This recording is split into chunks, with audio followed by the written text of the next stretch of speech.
Hello student, आज हम MPPSC toppers से खास बातचीत की श्रृंखला प्रारंभ कर रहे हैं। इसमें आज हमारे बीच उपस्थित हैं पूर्वा मंडलोई, जो एमपीपीएससी 2020 में 22वीं रैंक हासिल करके डिप्टी कलेक्टर के पद पर चयनित हुई हैं। उनसे आज बातचीत हम करेंगे। पूर्वा, आपको बहुत बहुत बधाई हो और स्वागत है हमारे चैनल पर। Thank you sir. तो सबसे पहले आप ये बताइए कि आपकी जो पारिवारिक पृष्ठभूमि रही है उसके बारे में आप डिटेल में बताइए। सर, परिवार में हम 5 लोग हैं। मेरे माता पिता और हम 3 बहनें हैं, जिसमें से मैं बड़ी हूँ और 2 मेरी छोटी बहनें हैं। और साथ ही सर, मैं ये बताना चाहूँगी कि मेरी जो प्रारंभिक शिक्षा हुई है जी, वो मैं धार जिले की गंधानी तहसील की निवासी हूँ। उसमें भी हमारा एक जो पैतृक गांव है वो ग्राम खंडलाई है, लेकिन मम्मी की सर्विस है अभी, तो हम एक गवर्नमेंट क्वार्टर में रहते हैं, तो गंधानी में रहते हैं। और मेरी जो स्कूलिंग हुई है वो वहीं पर हुई है। 8th तक मैंने प्राइवेट स्कूल से पढ़ाई की। उसके बाद 9th से 12th तक मैं जो government girls higher secondary school है गंधानी में, वहाँ से मैंने अपनी स्कूली शिक्षा पूरी की है। फिजिक्स, केमिस्ट्री, मैथ्स मेरे सब्जेक्ट्स रहे हैं। और उसके पश्चात सर मैं इंदौर आई थी अपने ग्रेजुएशन के लिए। होलकर साइंस कॉलेज से मैंने बीएससी कंप्यूटर साइंस किया। और उसी के बाद से सर 17 के बाद से मैं अपनी तैयारी में लग गई थी। और 18 में सर ये हुआ था कि मेरा एज जो थी वो 21 कंप्लीट नहीं थी जी। तो 18 का तो मैं दे नहीं सकती थी। उसके बाद 19 का मेरा फर्स्ट अटेम्प्ट है, जिसका सर इंटरव्यू कॉल है मुझे अभी, और ये 20 का रिजल्ट आया है। और 21 और 22 का मेंस भी सर मेरा है आगे। बहुत बढ़िया जी सर। तो आपके परसेंटेज क्या रहे, इसके बारे में थोड़ा सा बताइए। सर, परसेंटेज तो स्कूल में मैं हमेशा अव्वल ही रहती थी अपने क्षेत्र में। तो 10th में भी मेरा स्कूल में फर्स्ट रहा था अपने क्षेत्र में, तहसील में। और 12th में भी रहा था। और कॉलेज में भी अपना बेस्ट दिया था सर मैंने अपनी तरफ से। साइंस बैकग्राउंड आपका था जी सर। इतना बड़ा अचीवमेंट आपको मिला है, तो आपने इसके बारे में ऐसा पहले सोचा था? मैंने आपको दिव्या और आपको बताया था कि आप लोगों का सिलेक्शन होने वाला है, तो आपने कभी सोचा था कि इतना बड़ा अचीवमेंट, इतनी बड़ी पोस्ट आपको मिलेगी?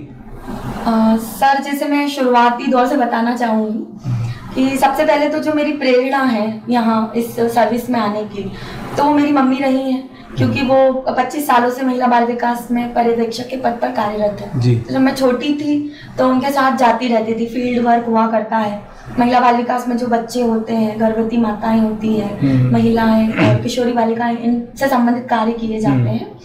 तो मुझे अच्छा लगता था काफ़ी। तो मैं ये बोलती थी कि यार मुझे भी इस टाइप से कुछ करना है, लोगों के लिए काम करना है, फील्ड पे जाना है। तो वहाँ से मेरी स्टार्टिंग हुई थी। प्रेरणा मेरी मम्मी ही थी। इंस्पिरेशन यानी मम्मी से था जी, बिल्कुल। फिर वो बोलती भी रहती थी। सिविल सर्विसेज का नॉलेज तो नहीं था 12th क्लास तक, क्योंकि एक छोटा सा क्षेत्र है, वहाँ पे आसपास भी किसी को इतनी जानकारी नहीं थी। 2014 की बात है तब, जब मैं 12th क्लास में थी, छोटी थी और पहले से। तो उसके बाद फिर 12th में मम्मी पापा चाहते थे कि मैं इंजीनियर बनूं, लेकिन वो मुझ पर बहुत भरोसा करते थे शुरू से। तो मैंने बोला मम्मी, इंजीनियर तो नहीं बनना है, मुझे कुछ और करना है, सिविल सेवा में जाना है, मतलब ऐसी इस टाइप की जॉब करना है आपकी तरह। सिविल सेवा तो मुझे उस टाइम नहीं पता था।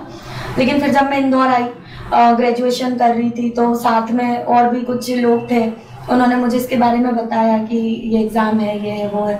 तो मैंने फिर उसके बाद में ठान लिया कि मुझे ये करना है। और फिर ये देखा कि इसमें कौन कौन से पद है। तो शुरुआत से ही मैंने सोचा था कि जो सबसे ऊपर का पद होगा वही लेना है आपको।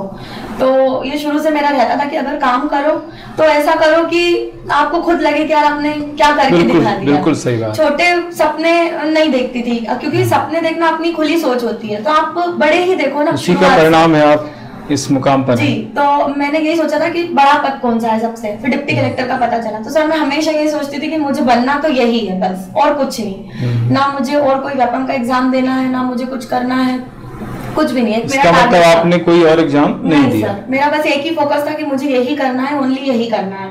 डिप्टी कलेक्टर बनना है, मतलब बनना है। और मुझे विश्वास शुरू में तो था कि हाँ मुझे करना है, लेकिन जब मैं कंपटीशन में आई, टेस्ट वगैरह देती थी, शुरुआत में इतना अच्छा परफॉर्मेंस नहीं होता है, वो हर किसी के साथ होता है, क्योंकि आपको गाइडेंस नहीं होता है चीजों का, आपको पता नहीं है, एकदम से नहीं, थोड़ा समय लगता है। लेकिन मैं कभी भी डरती नहीं थी। कोई भी चुनौती आई तो ये नहीं कि यार अब नहीं हो पाएगा, ये कि चलो ठीक है चुनौती आई, अब समाधान कैसे करूं, अब कैसे इसको ठीक करूं, कैसे आगे बढ़ूं। तो मैं अपनी जो भी गलतियां रहती थी वो ना सुधारती जाती थी। और टेस्ट में सर एक ऐसा इंसिडेंट हुआ था, मैंने टेस्ट दिया था तो मेरी फर्स्ट रैंक आ गई। तो वो दिन सर मेरे लिए बहुत एक, मैं बोलूंगी कि बहुत निर्णायक रहा था, क्योंकि उस दिन मुझे अपने आप पे बहुत भरोसा हो गया कि यार जब मैं इधर फर्स्ट आ सकती हूँ इतने बच्चों में टेस्ट में, सही बात, तो डिप्टी कलेक्टर बनना तो बहुत आसान काम है फिर मेरे लिए। तो वहां से जो मुझे मोटिवेशन मिला कि अब तो कोई नहीं रोक सकता है, तो फिर मैं लगातार लगी रही करती रही, और मुझे फिर खुद पे यकीन हो गया था कि यार मैं कर लूंगी। तो सर विश्वास मैं अपने आप पे हमेशा बना के रखती थी। और जैसे आपसे भी मिली थी मैं जी कि सर कॉपी चेक करवा रही थी अपनी, तो आपने मेरी कॉपी देख के बोल दिया था कि पूर्वा तुम बड़ी पोस्ट ही उठाओगी। तो फिर एक और भरोसा बना कि यार सर को इतना एक्सपीरियंस है, यदि वो भी बोल रहे हैं और मैं खुद भी सोचती हूँ ऐसा, तो फिर पक्का है। तो सर ऐसी छोटी छोटी चीजें जो थी जिन्होंने मुझे बहुत ज्यादा मोटिवेट किया, और फिर आज सर मैं यहाँ पहुंच गई हूँ। उसके बाद रिजल्ट जब आया तो उसके बाद से आपके जीवन में कितना बदलाव आया? सर रिजल्ट के बाद सबसे पहले तो ये बदलाव था कि एक मैं सामान्य सी पूर्वा थी जो टेस्ट देती रहती थी, इधर उधर पढ़ती रहती थी, लूप लाइन में थी, कुछ पता नहीं था। और जहाँ रिजल्ट आया उसके बाद डिप्टी कलेक्टर पूर्वा मंडलोई बन गई, और सब लोगों का आशीर्वाद मिला, सबने मेरा सम्मान किया, अप्रिशिएट किया। तो सर एक बहुत चेंज, मतलब अभी तो मैं फील नहीं कर पा रही हूँ चेंजेस, बस मैं इसीलिए खुश हूँ क्योंकि मेरे माता पिता, मेरे गुरुजन सारे, मेरे दोस्त और परिवार के लोग, और जो जिस क्षेत्र से मैं आती हूँ वहाँ का हर एक बच्चा मुझे जानता है, मेरी खुशी में खुश है। तो उसकी खुशी मुझे बहुत अच्छी लग रही है। और अभी तो मैं सर इतना ही फील कर पा रही हूँ, और आगे सर थोड़े टाइम में ट्रेनिंग होगी, उसके बाद पूरे क्षेत्र में मतलब बच्चा जान गया। जी सर बिल्कुल कि हमारे गांव की दीदी है। सोशल मीडिया के जरिए भी जो है आप कहाँ तक पहुँच गई। बिल्कुल सर, बस के कंडक्टर से ड्राइवर से लेके हर कोई बोल रहा है कि हमारे गांव की बेटी का सिलेक्शन हुआ है, हमारे क्षेत्र की बेटी है, तो सबकी बेटी बन गई मैं आज। तो वो मुझे बहुत प्राउड की बात है मेरे लिए। सबसे महत्वपूर्ण जो प्रश्न स्टूडेंट के दिमाग में होता है कि आपने ये जो मुकाम हासिल किया है तो उसके लिए कितनी तैयारी की है, क्या रणनीति रही है? 3 फेस होते हैं, प्री मेंस इंटरव्यू, तो तीनों फेसेस में आपने किस तरह से तैयारी की है, उसके बारे में आप विस्तार से स्टूडेंट को बताइए। जी सर, मैं बताना चाहूंगी अपनी रणनीति, जैसे मैं अपनी शेयर करती हूँ, लेकिन उसके बाद में मैं ये भी बताऊंगी कि यदि कोई बच्चा एक ही साल है जिसके पास पूरा तैयारी करने का, तो वो कैसे कर सकता है। जैसे मेरे केस में तो ये था कि 19 मेरा फर्स्ट अटेम्प्ट था, लेकिन सभी को पता है कि एक साल के ड्यूरेशन में एग्जाम हुआ, पहले प्री, फिर 1 साल बाद मेंस, फिर इंटरव्यू, काफी समय मिल गया था। इसमें क्या पढ़ना पड़ता है, कितने सब्जेक्ट्स होते हैं, तो थोड़े दिन ये सारी चीजें समझी। उसके बाद पहले तो ये था कि सर प्रीलिम्स का थोड़ा देखा कि क्या होता है प्रीलिम्स, पुराने पेपर्स देखे कि पुराने पेपर क्या है, कौन से टॉपिक पूछे जा रहे हैं, क्या सिलेबस में लिखा है, और उसी सिलेबस के अकॉर्डिंग प्रीलिम्स के जो पेपर होते हैं, ओल्ड क्वेश्चन पेपर 15-20 साल पहले के जो थे उस टाइम पे, वो सारे देखे। तो एक आइडिया बनाया कि यार ऐसे क्वेश्चन आते हैं, ऐसी एग्जाम होती है। और फिर उसके बाद में हम जो भी हमारे सिलेबस में लिखा था वो कंटेंट पढ़ते थे अपने सोर्स से। और उसके बाद में प्रीलिम्स के लिए सर हमने बहुत सारे टेस्ट दिए, मतलब बहुत टेस्ट दिए, और 100 क्वेश्चन के हम 3 पेपर लगा लेते थे एक साथ, और टेस्ट देते थे और रिवाइज करते थे और अपने सोर्स पढ़ते थे, जो सिलेबस में लिखा है उतना, और करंट अफेयर्स से जुड़े रहते थे। तो ये हमने प्रीलिम्स के लिए सिर्फ सिंपल सी स्ट्रेटेजी सर यही थी कि जो आपके नोट्स है उन्हें आप पढ़ें, बार बार रिवाइज करें और आप टेस्ट दें। टेस्ट देने से सर ये होता है कि हमें अल्टीमेटली जो एग्जाम है वो तो हमें टेस्ट के माध्यम से जो ऑब्जेक्टिव पेपर है वही सॉल्व करने रहते हैं, तो आपको प्रैक्टिस तो करनी पड़ेगी। तो हम लोग क्या करते थे कि पेपर लगाया, एनालाइज किया। मान लो कि एक एमपी का मैं आपको एग्जांपल देती हूँ जो मैंने किया था, कि एमपी में जैसे कोई मेले वगैरह होते हैं बहुत सारे, कल्चर का एक पार्ट बताती हूँ। तो जैसे पीर बुधान का मेला है, कहाँ लगा, और मान लो कि वो मेरा गलत हो गया, तो मैं क्या करती थी, उसको फाइंड आउट करा मैंने, और फिर बुक में जाती थी मैं टेस्ट सॉल्व करते टाइम। जब मेरा हो जाता था, नंबर आ जाते थे, उसके बाद फिर मैं अपनी बुक पे गई, फिर मैंने देखा कि यार कौन सा मेला जो मेरे से गलत हो गया, उसके साथ जितने भी 20-30 जो दिए रहते थे वो मैं बिल्कुल पक्के कर लेती थी कि अब अगर इस टॉपिक से कोई भी क्वेश्चन आया तो वो मेरा गलत नहीं होगा। ऐसे ही पर्यटन स्थल जो हमारे होते हैं पर्यटन स्थल का कोई क्वेश्चन आया, सही हो गया तो ठीक है, कोई बात नहीं, लेकिन अगर वो गलत हुआ तो जितने भी पर्यटन स्थल रहते थे फिर मैं सारा रिवाइज कर लेती थी। ऐसा मेरा हर सब्जेक्ट के साथ था। और तो सर मेरी ना तैयारी बहुत अच्छी हो गई थी इसके माध्यम से। प्रीलिम्स के फैक्ट्स मेरे गलत नहीं होते थे, क्योंकि जब मैं सॉल्व करती थी ना अपना पेपर, जैसे खनिज का कोई क्वेश्चन पूछ लिया, कोई खदान पूछ ली भारत की और वो मेरे से गलत हो गई, कोयले की कोई खदान पूछ ली उन्होंने, रानीगंज हो गया या जो भी, और वो गलत हो गई, तो मैं क्या करती थी, पर्टिकुलर कोयला पकड़ा, जितनी जहां जहां भारत में एमपी में खदानें हैं वो सारी देख ली, उसी टाइम देख ली, क्योंकि उस टाइम में हमारा दिमाग बहुत एक्टिव भी होता है, क्योंकि हमारे साथ गलत होता है हमारा आंसर, तो हम ये सोचते हैं कि सही क्या हो, और वो लंबे टाइम तक याद भी रहता है। तो सर प्रीलिम्स में तो मैंने ऐसे कर करके अपना एक बहुत बड़ा बेस तैयार कर लिया था, क्योंकि सर क्वेश्चंस तो वही आते हैं, आपके कोई बहुत अलग तो आता नहीं है। ऐसे ज्योग्राफी, पॉलिटी में भी संसद का कोई टॉपिक का क्वेश्चन आया और वो देख लिया कि यार यहाँ से आ रहा है, तो पूरी संसद रिवाइज कर लेती थी फटाफट। सही, वही तो इस तरीके से सर मैंने प्रीलिम्स मेरा बहुत स्ट्रॉन्ग कर लिया था। रिवीजन की मुझे ज्यादा जरूरत नहीं होती थी, क्योंकि मैं सॉल्व करते टाइम में फटाफट वही रिवाइज प्री आपका रुका ही नहीं, दो आपने प्री दी। मेरे हमेशा प्रीलिम्स में 80 नंबर, 78, 80 इतना ही स्कोर 19 का प्री आपका निकला जी, 20 का तो फाइनल पोस्ट ही है, 21 का निकलना है, 22 का निकलना है। और सर जो मेरा इंटरव्यू 11 को था, 21 को अपना प्रीलिम्स का पेपर था। इंटरव्यू के 4 दिन बाद तक भी मैं पढ़ाई नहीं कर पाई थी, क्योंकि वही मेरे मन में लग रहा था बार बार। और 15 से 20 तक मैंने ओनली पढ़ाई की थी प्रीलिम्स की। मतलब आप सोच सकते हो कि बहुत कम समय था, लेकिन पहले मेरा बेस अच्छा था। 22 तो अभी भी मेरे 22 का जो था जी, तो अभी भी मेरे उसमें 80 स्कोर हो रहा है। मतलब पेपर भी हालांकि इजी था, लेकिन मेरी तैयारी पहले की थी। लेकिन अब उसकी जरूरत नहीं जी नहीं, तो अगर मैंने ये जो तैयारी की थी ना सर, तो इससे मुझे काफी हेल्प मिली थी, मतलब प्रीलिम्स के लिए। तो ये मेरा प्रीलिम्स का शेड्यूल था। और मेंस का सर ये था कि मेंस में भी यही स्ट्रेटेजी अपनाई थी कि अपना सिलेबस उठाया, हर सिलेबस के एक टॉपिक का पुराने पेपर्स देखे। जैसे मान लो हमारा ज्योग्राफी का पेपर है, ज्योग्राफी में सिलेबस में लिखा है कि चक्रवात लिखा है, अगर तो चक्रवात टॉपिक मैंने देख लिया, या जलवायु परिवर्तन देख लिया। उसके बाद उसी टॉपिक को मैं ज्योग्राफी के पुराने पेपर्स में ढूंढती थी कि कहाँ है, कैसा है और किस टाइप का क्वेश्चन है। वो क्वेश्चन देखती थी तो एक कॉन्फिडेंस आता था कि नहीं यार, जो पढ़ रहे हैं वो पेपर में सच में आता है, ऐसा कोई बाहर नहीं जाता है कुछ भी। तो फिर ऐसे मैं पहले स्ट्रेटेजी बना लेती थी कि सिलेबस और उसके अकॉर्डिंग क्वेश्चंस, फिर मैं वो पूरा टॉपिक पढ़ती थी, उसका 360 डिग्री जितना मेरे से हो सकता था कवर कर लेती थी। और इसी टाइप से मैंने सिलेबस के हर एक टॉपिक को तैयार किया था अपनी तरफ से, और रिवाइज करती गई और टेस्ट लिखती गई। मेंस में भी सर मैंने बहुत प्रैक्टिस करी है, मेंस की आंसर राइटिंग। टेस्ट आप लोगों ने बहुत दी और हमें समय भी काफी मिल गया था। 4.5 साल से हम इसी में लगे हैं, 18 के बाद से। तो टेस्ट तो इतने लिखे थे। जैसे फाइनल एग्जाम के टाइम में तो हम लोग, जब हमारी कोविड का हमें समय मिल गया था, वो एक समय था, तो 1 साल तक हमने तैयारी की थी और जनवरी में हम लोग यहाँ आए थे और मार्च में हमारा एग्जाम था। तो उन 3 महीने हमने केवल प्रैक्टिस करी। तो हम 6-6 घंटे भी पेपर लिखते थे सर, कि हमको आखिर में गुजरना इसी फेज से है। आप कितना भी पढ़ते हो लेकिन आपको लिख के आना है, तो जो चीज आपको करनी है आप उस पर अपनी कमांड बना के रखो। तो हमने मेंस के लिए भी बहुत आंसर राइटिंग प्रैक्टिस करी। हमारे दोस्त थे, जैसे मेरी फ्रेंड है दिव्या, और भी हमारे दोस्त थे, तो हम लोग टॉपिक पे चर्चा करते रहते थे, इसमें कैसा आंसर लिखेंगे। डिस्कशन बहुत जरूरी है। अगर आपके पास एक बहुत बेहतरीन ग्रुप होना सर, तो आप पता नहीं सारे लोग सिलेक्ट हो जाओगे और बहुत अच्छा कर लोगे कभी, क्योंकि वो आपका एक मोटिवेशन का सोर्स रहते हैं, आपको कभी भटकने नहीं देते हैं यहाँ वहाँ, क्योंकि एक पढ़ रहा है। अच्छा ग्रुप होना जरूरी है। अच्छा ग्रुप होना ठीक है, लेकिन अच्छा होना, क्योंकि सर ग्रुप स्टडी में ये रहता है कि आपकी फ्रीक्वेंसी भी मैच होनी चाहिए, सभी लोगों का एक जैसा। हमारी किस्मत में यही रहा था कि हम लोग क्या सब लोग पढ़ने वाले थे, हमारी काफी हेल्प हुई।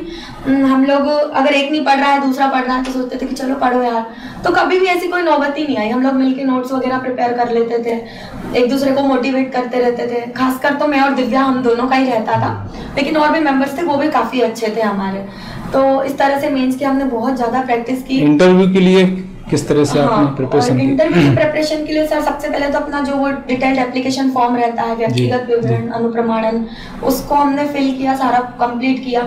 उसके बाद उससे रिलेटेड जितनी जानकारी थी, जैसे हमारे होम टाउन की, हमारे माता पिता का जो व्यवसाय था उससे संबंधित, हमारे स्कूल के जो और ग्रेजुएशन के जो सब्जेक्ट्स रहे थे, हमारे कॉलेज के बारे में, होलकर साइंस था उसके बारे में, या जितना भी आपकी जन्म तारीख जो आप उसमें डिटेल लिखते हो उसके बारे में हमने तैयारी की, उस विषय से संबंधित सारी जानकारी जुटाई, जितना हमारा सोर्स हो सकता था, जितने लोगों से बातचीत हो सकती थी वो की। और उसके बाद करंट अफेयर्स का बहुत बड़ा इंपॉर्टेंट रोल रहता है, तो करंट से हम लगातार जुड़े रहे, यूट्यूब पे देखते रहते थे, न्यूज़पेपर्स पढ़ते थे, जैसे अपना दैनिक भास्कर ही पढ़ा था हमने मेनली तो MP और उसके लिए, बाकी और भी न्यूज़पेपर्स थे वो हम पढ़ते थे उस टाइम पे। और इशू जो भी करंट में चल रहे हैं, तो इतने सारे प्लेटफॉर्म है, ऑनलाइन माध्यम है, तो उसके माध्यम से हम एक अपना बेस बना लेते थे, फिर हम चर्चा करते थे सब लोग मिलके, डिबेट उसमें जरूर डिबेट करते थे, मॉक इंटरव्यूज देते थे हम लोग। और साथ ही अपने हमारा जो ग्रुप था ना सर, तो हम एक क्लास में बैठ के एक दूसरे का मॉक लेते थे सब लोग, कुछ मेंबर्स बन जाते थे, एक का लिया, फिर हम लोग फिर मेंबर्स बनते थे, दूसरे का लिया, ऐसे करके हम लोग मॉक इंटरव्यू की प्रैक्टिस करते थे, तो वो भी काफी हेल्पफुल रही। तो इसमें हमको कॉन्फिडेंस बिल्डिंग करनी थी सबसे इम्पोर्टेंट, तो क्योंकि सर कभी भी पिछला जो पूरा बैकग्राउंड है, कभी भी हम लोग ऐसे कोई इंटरव्यू हमने दिया नहीं था, ऐसा कोई हमारा एक्टिव ऐसा बैकग्राउंड नहीं था। आपका पहला इंटरव्यू था वैसे, और पहला इंटरव्यू भी था, तो उसके लिए हमें ये सब चीजें करनी पड़ी और ये हमारे लिए बहुत हेल्पफुल रही। तो इंटरव्यू के लिए तो मैं यही बोलूंगी कि अपना जो डेफ है वो तैयार कीजिए। प्रीलिम्स मेंस में आप इतना पढ़ लेते हैं, इतना समझ लेते हैं कि आपका नॉलेज बेस तो बिल्कुल कंप्लीट रहता है, और साथ ही में गाइडेंस मिल जाता है मॉक इंटरव्यू से। जैसे आपके पास भी हम आए थे मॉक के दौरान, तो आपने जो गाइड किया कि आप ये करिए वो करिए, तो उसके माध्यम से सर इंटरव्यू की तैयारी भी आसान हो जाती है। नोट्स की जहाँ तक बात है कि नोट्स आपने खुद बनाए थे कि रेडीमेड नोट्स लेकर के तैयार किए थे, तो किस तरह से आपने तैयारी की थी नोट्स के मामले? सर जैसे इसके 6 पेपर है और हर एक पेपर की यूनिट है, तो यूनिट वाइज नोट्स प्रिपरेशन तो अब आपको करनी पड़ेगी, क्योंकि हर यूनिट के मार्क्स भी डिसाइड हो चुके हैं, तो आप किसी को छोड़ नहीं सकते हो। तो उसके लिए हमने ये किया था कि जैसे हिस्ट्री का हमारा पेपर है, तो हम नोट्स का सर ऐसा करते थे कि कंप्लीटली हमने नोट्स भी नहीं बनाए थे और कंप्लीटली हम स्टैटिक जो हमारे सोर्स रहते हैं बुकलेट्स, उन पे भी डिपेंड नहीं थे, हमारा मिक्सचर था दोनों चीजों का। जैसे कुछ टॉपिक के, जैसे लोक प्रशासन का मैं बताना भी चाहूंगी कि 20 में तो वो पहली बार ही आया था, तो जैसे आपके ही नोट्स थे, तो हमने डायरेक्ट पढ़ लिया था, ये सीधी सी बात, उसमें जरूरत ही नहीं थी। इकोनॉमी था, सोशियोलॉजी था, ऐसे कुछ सब्जेक्ट से तो हमने सच में डायरेक्ट पढ़ लिए थे, हमारे पास समय भी कम था, 20 के टाइम तो नया सिलेबस था। और कुछ टॉपिक जो, जैसे आप मानव संसाधन की एक यूनिट है सर हमारी, तो उसमें जैसे दिव्यांगजन, महिलाएं, बच्चे, शिक्षा, इनसे रिलेटेड टॉपिक्स होते थे, तो उसके लिए सर हम नोट्स भी हम देखते थे, बुक्स भी देखते थे, और साथ में ये सब जो पार्ट्स होते हैं वो करंट अफेयर से काफी लिंक रहते हैं कि एजुकेशन में हमारे क्या इनिशिएटिव हो रहे हैं गवर्नमेंट की, जैसे PM Shri, CM rise school, ये सब चलता रहता है, तो ये अपडेट वाली चीजें होती थी।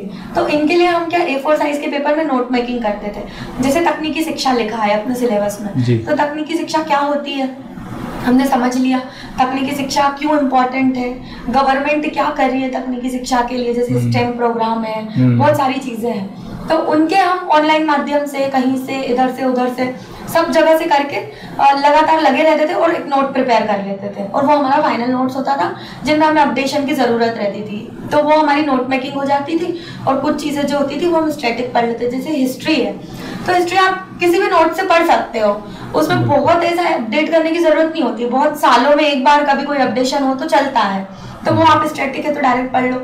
और हाँ, नोट्स का एक ये चीज कर सकते हो कि सिनॉप्सिस बना सकते हो छोटे छोटे, तो वो लास्ट टाइम रिवीजन के लिए सही भी रहता है अगर आप चाहते हो तो वो हमने भी कुछ कुछ चीज़ों के बनाए थे। और साथ में आप सिनॉप्सिस के साथ में एक चीज़ ये कर सकते हो कि आप है ना फॉर्मेटिंग पे ध्यान दे सकते हो सर, जैसे जितने भी बच्चे हैं कि एक आंसर है कोई भी, जैसे हर्षवर्धन के बारे में, जैसे हमने कहा था कि हिस्ट्री में जितने भी शासक थे, जैसे हर्षवर्धन है, कनिष्क है, चंद्रगुप्त मौर्य, विक्रमादित्य, अपने समुद्रगुप्त, या जितने भी राजा थे, तो हमने उनकी नोट मेकिंग में हमने क्या किया था सर, फॉर्मेटिंग कर ली थी कि अगर कोई भी राजा आता है, उसकी यदि हमसे उपलब्धि पूछी तो हमें क्या लिखना है कि उनका साम्राज्य विस्तार कितना था, राजनीतिक उपलब्धि क्या थी, लोक कल्याणकारी कार्य कैसे करते थे, कॉमन पॉइंट हमने एक राजा का बना लिया, एक शासक का बना लिया, और बस उन्हीं पॉइंट पे हम उनका कंटेंट चेंज करते थे, तो ये हमारी नोट मेकिंग होती थी। तो ये बहुत अच्छी रणनीति। जी सर, ये हम बिल्कुल करते थे। जैसे हिस्ट्री में ही, जैसे पॉलिटी में ही हुआ, कोई क्वेश्चन है, जैसे राज्यपाल के बारे में कुछ लिखना है तो उनका हमने देख लिया, उसी तरह राष्ट्रपति के बारे में कुछ लिखना है तो उनका सेम रहता था, जहां हमें लगता था कि यार एक दूसरे का सेम टू सेम चीजें हो रही है लगभग, तो वहाँ एक ही पेज में हम लोग सारा कुछ फिट कर देते कि क्या लिखना है। हाँ, वो कंपैरिजन भी हो जाता है, कंपैरिजन वाली चीजों में। और जैसे हिस्ट्री में सर, हिस्ट्री का ही मैं एग्जांपल इसलिए दे रही हूँ क्योंकि वो काफी आसान होता है करने के लिए, और वो बड़ा भी है, तो उसके प्रिपेयर करने के लिए आपको एक अच्छी रणनीति हो तो वो सबसे आसान हो जाता है।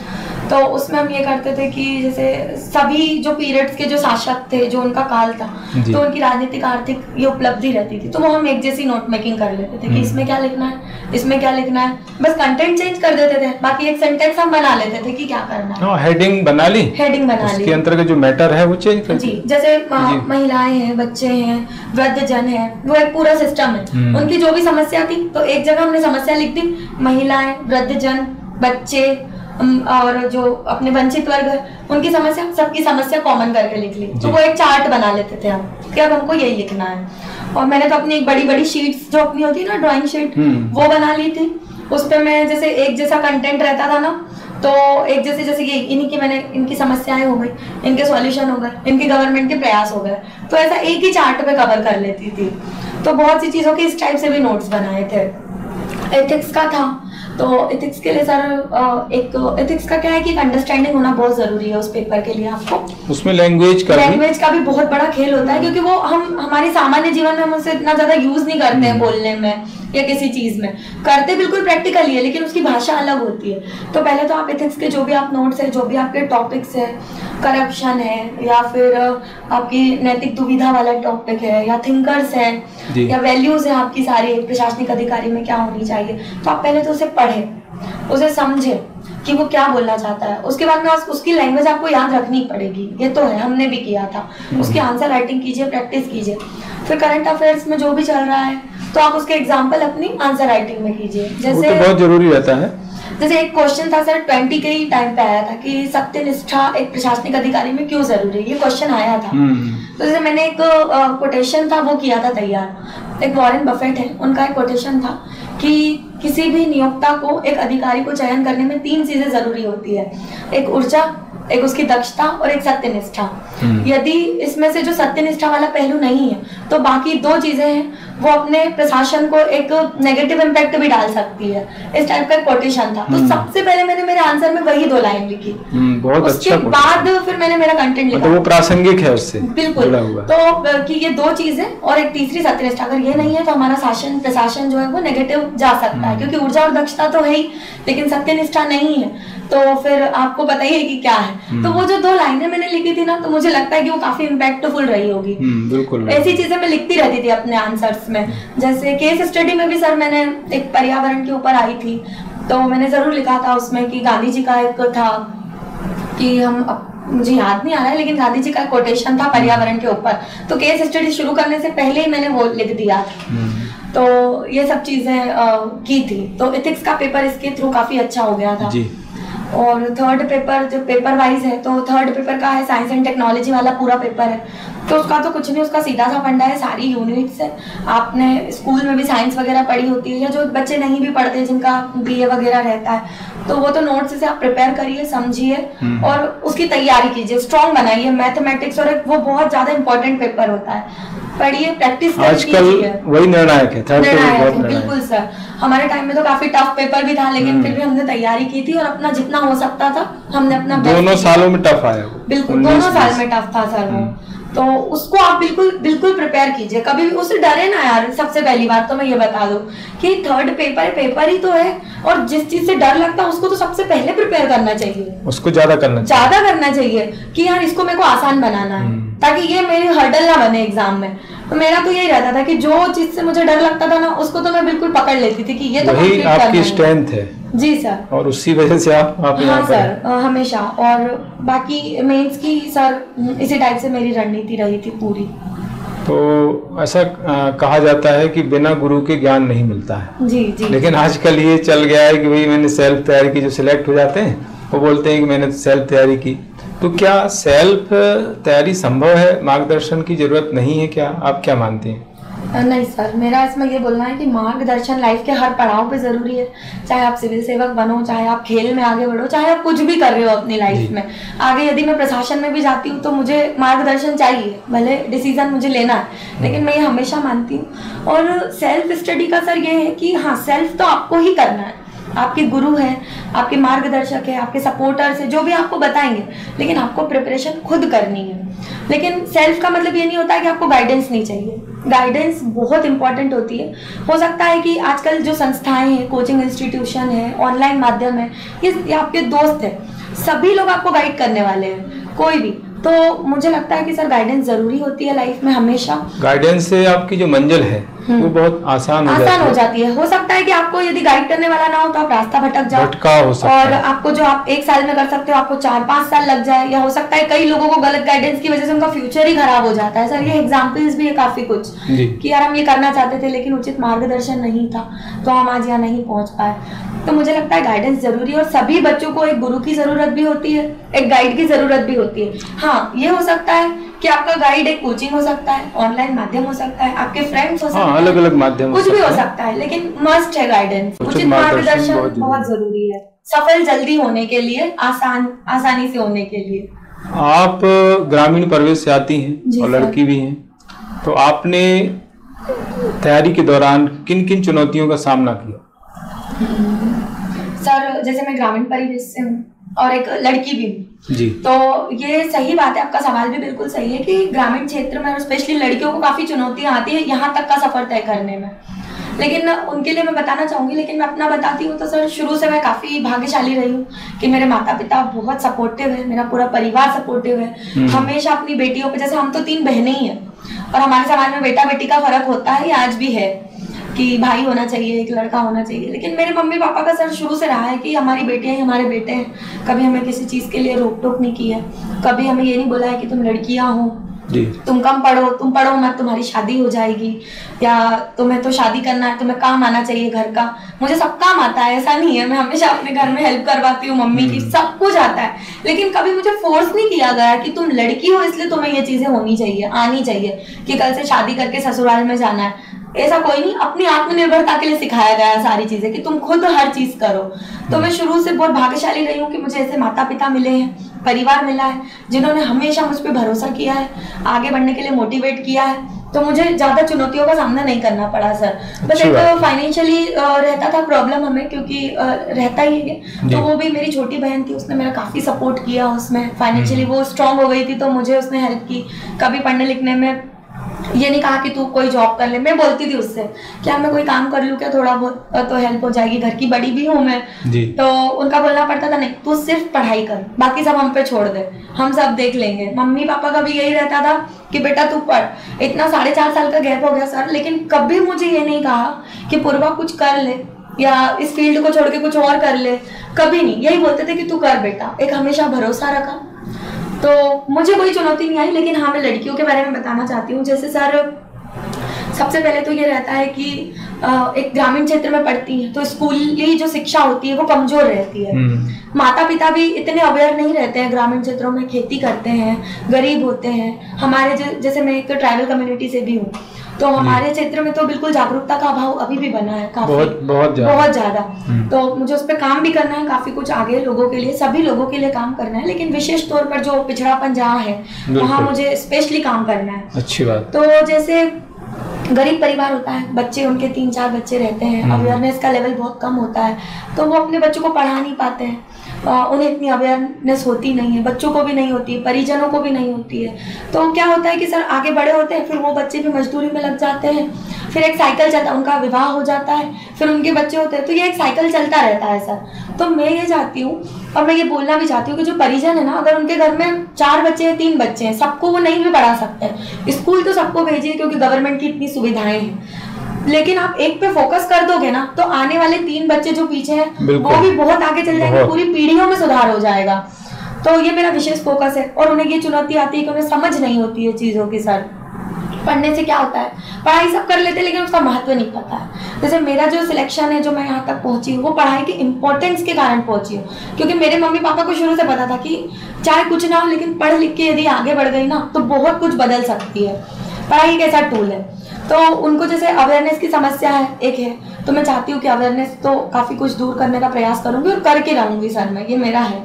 और लड़कियां जो विशेष तौर पर होती हैं उनकी जैसे कम उम्र में शादी भी हो जाती है, कहीं ये चुनौतियां ये रहती बहुत है। ज्यादा होता है। तो मैं यही चाहती हूँ कि सारी लड़कियां पढ़े, आगे बढ़े और पढ़ाई को बिल्कुल अपना हथियार बना ले। जैसे मैं पढ़ लिख के आज इतने छोटे से क्षेत्र से डिप्टी कलेक्टर के पद पर आ गई हूँ ना, एक ग्रामीण क्षेत्र से, एक साधारण सा आप परिवार से। रोल मॉडल बन गई हैं इस बिल्कुल एरिया सर, के। तो मुझे देख के मोटिवेट हो जाए मेरी उपलब्धि इसी में कि अगर मैं यहाँ गई हूँ तो पीछे 100 लड़कियां हैं जो एक छोटे से क्षेत्र से, ग्रामीण क्षेत्र से, वो भी यहाँ तक आ सकती है, एक लीडर बन सकती है और अपने साथ साथ अपने परिवार के साथ अपने पूरे समाज, अपने पूरे क्षेत्र और अपने पूरे राज्य को भी सुधार सकती है। और यही हमारा एक मोटिव भी है। तो सर मैं यही बोलना चाहूंगी कि जो भी चुनौतियां हैं उनसे लड़े, आगे बढ़े, हिम्मत रखें और बिल्कुल सफलता तय है फिर। तो सोशल मीडिया का अभी बहुत ज़्यादा प्रचलन है, बच्चे उसका बहुत ज़्यादा यूज करते हैं, तो आपने किस तरीके से उसका यूज किया, कितना फ़ायदा उसका मिला आपको, उसके बारे में बताइए। जी सर, सोशल मीडिया एक बहुत अच्छा टूल है सभी के लिए, लेकिन सर ये डिपेंड करता है पर्सन टू पर्सन पर कि वो उसका यूज़ किस प्रकार से कर रहा है। यदि उसने अपनी तैयारी में, पढ़ाई में उसका यूज़ कर लिया ना, तो वो बहुत आगे बढ़ सकता है। लेकिन मिसयूज भी होता है बिल्कुल, लेकिन अगर उसका मिसयूज, जैसे आप घंटों रील्स देखने में लगा रहे हो, ना टाइम पास कर रहे हो, तो ये सारी चीजें आपको ना सच में बर्बाद कर देगी। आपका पूरा जो ये एक युवा अवस्था है, हो रहा है ये जी, और ये हो भी रहा है, जो आपकी एक युवा पीढ़ी है वो काफी फोटोज खिंचवाना, रील्स डालना, इंस्टाग्राम चलाना और क्या क्या चलता रहता है, मुझे तो पर्सनली पता भी नहीं है। आपने क्या चला है ज्यादातर? सर मैं कोई भी सोशल मीडिया पे नहीं थी पूरी अपनी तैयारी के दौरान। मैं केवल व्हाट्सएप और टेलीग्राम पे थी। वो भी मेरा कारण एक बहुत इंपॉर्टेंट था कि मैं ग्रुप वगैरह से जुड़ी हुई थी। तो क्या है कि पीडीएफ वगैरह शेयर करना, आंसर, कोविड के टाइम पे सर सारा ऑनलाइन हो गया था, तो वो 2 माध्यम थे जिसके माध्यम से मैं ओनली पढ़ती थी।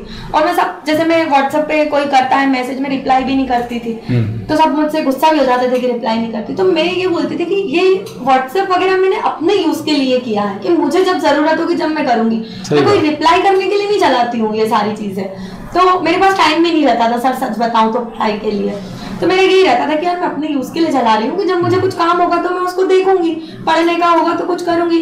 अब बात करने का सच में समय ही नहीं, आप इतनी टफ एग्जाम में उतरे हो, तो सर ये तो मैं हमेशा अवॉइड करती थी। फोन का मेरा पर्सनली बहुत लिमिटेड यूज रहता था, थोड़ा बहुत चला लिया। जैसे सिंगिंग वगैरह मुझे पसंद है, हॉबी भी मेरी रही है, तो गाने वाने सुनती थी तो मैं अपने फ़ोन को साथ में रखती थी। बाकी यूट्यूब वगैरह पे जो भी कंटेंट वगैरह प्रिपेयर करना, ट्विटर सर इसलिए क्योंकि उस पर सारी गवर्नमेंट की योजनाएं होती थी, तो वो मैं फॉलो करती थी क्योंकि उस पर सारा अपडेट हो जाता था। जनसंपर्क के माध्यम से हमें सब कुछ पता होता था, हमारी हेल्प हो जाती थी। एक वो माध्यम था और एक टेलीग्राम और एक व्हाट्सएप, वो भी ग्रुप वगैरह के कारण। आपने यानी तैयारी के लिए उसका पूरा यूज किया। हाँ, और मैं ये बोलती हूँ कि आप ऐसा नहीं कि अवॉइड करें, लेकिन सही उपयोग करें। मेरा ये है बस कि आप सोशल मीडिया से बहुत आगे बढ़ सकते हैं, आपकी अर्निंग भी हो सकती है, आपको अपनी पढ़ाई में भी बहुत हेल्प हो सकती है, नई नई चीज़ें जानने को मिलती है, आप अवेयर हो सकते हो। और एक तो ये एक साधारण से व्यक्ति को एक आवाज़ है सोशल मीडिया। अगर कोई काम नहीं हो रहा है तो सोशल मीडिया पे तुरंत आ जाता है कि यार यहाँ पे ये वाली प्रॉब्लम है, तो तुरंत सॉल्यूशन होता है। तो ये बहुत अच्छा टूल है, लेकिन पर्टिकुलर हर एक व्यक्ति पे डिपेंड करता है कि वो उसका उपयोग किस तरह से करता है। तो आने वाले जो जितने भी युवा हैं, जो छोटे बच्चे भी हैं, मैं उनसे यही बोलूँगी कि आप है ना ऑनलाइन प्लेटफॉर्म, टेक्नोलॉजी का यूज़ करिए, टेक्नोलॉजी ड्रिवन बनाइए अपने समाज को, सबको, लेकिन सही यूज़ करें उसका, हमारे उपयोग के लिए यूज़ करें। फालतू थोड़ा एंटरटेनमेंट करना हो तो आप करिए, बिल्कुल मनोरंजन के लिए ज़रूरी है, लेकिन फालतू नहीं। अपने करियर के साथ समझौता मत कीजिए। कई बच्चे घंटों बैठे रहते हैं लेके, मैं बिल्कुल अवॉइड करती हूँ उस चीज़ को और मैं चाहती हूँ कि कोई भी ये चीज़ें ना करे। आप जो एक यंग जनरेशन है, आपको भी पता है कि जनांकी की लाभांश में हमारा देश बहुत आगे है जी। तो वो अपनी जो ये एक पावर है ना इस समय की, उसको एक बेहतरीन काम में लगाएं किसी भी, ना कि ये आप है ना बिल्कुल टाइम पास करते रहे, फोन वगैरह देखते रहे। तो मैं यही कहना चाहूंगी, आप यूज करिए लेकिन सही यूज करिए सभी लोग। माध्यम को लेकर के काफी डिस्कस होता है, अंग्रेजी माध्यम, हिंदी माध्यम। अभी आप देख रहे हैं कि टॉपर अंग्रेजी माध्यम के हो रहे हैं, तो आप क्या मानती हैं कि जो मीडियम है, माध्यम है, वो सफलता में किस तरीके से निर्णायक है?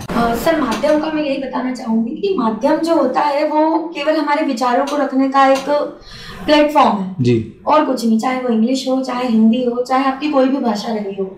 और हमारी मध्य प्रदेश लोक सेवा आयोग में तो मीडियम का सर मुझे लगता है कि कोई ऐसा नहीं है कि इंग्लिश मीडियम वाले ज्यादा अच्छा कर सकते हैं, हिंदी वाले ज्यादा अच्छा कर सकते हैं। दोनों का इक्वल है सर। मेरा हाँ, यही लेकिन मानना है। टॉपर अभी ज्यादातर इंग्लिश मीडियम के आ रहे हैं, जैसे आप 2017 में देखें, 2018, 2020 में भी अभी टॉपर इंग्लिश मीडियम से ही है। तो कितना रोल है इसका?